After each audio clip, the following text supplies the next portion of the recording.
Les perles du jour. L'INSEE a publié en toute fin de semaine dernière des données nouvelles sur le nombre et la proportion des étrangers et des immigrés en France. Et la chronique de Dominique Seux sur France Inter ce matin ne vous a pas plu, Perico?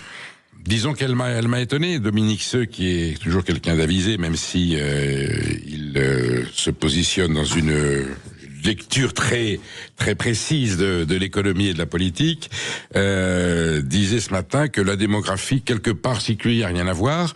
D'autres pays européens en ont plus que nous. Il signalait qu'il y en a, je crois, c'était 433 000 qui arrivent par an, et que c'était surtout un ressenti.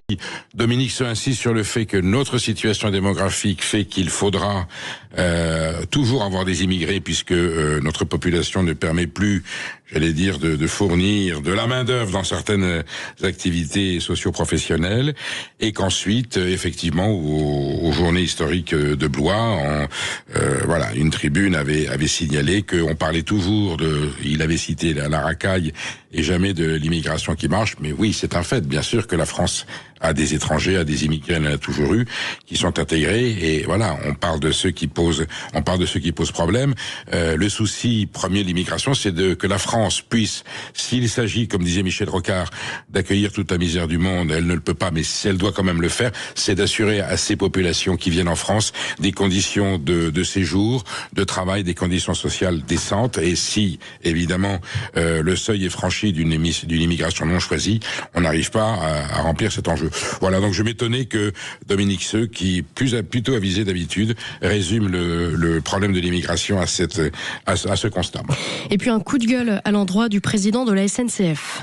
Alors, en 2023, on va citer les chiffres, la SNCF a coûté 21 milliards d'euros à l'État. C'est-à-dire que l'État, nos impôts, ont contribué pour 21 milliards au financement de la SNCF. C'est un service public, ce sont les chemins de fer. C'est tout à fait normal. Cela correspond à peu près à 1 000 euros payés par chaque contribuable pour ce financement.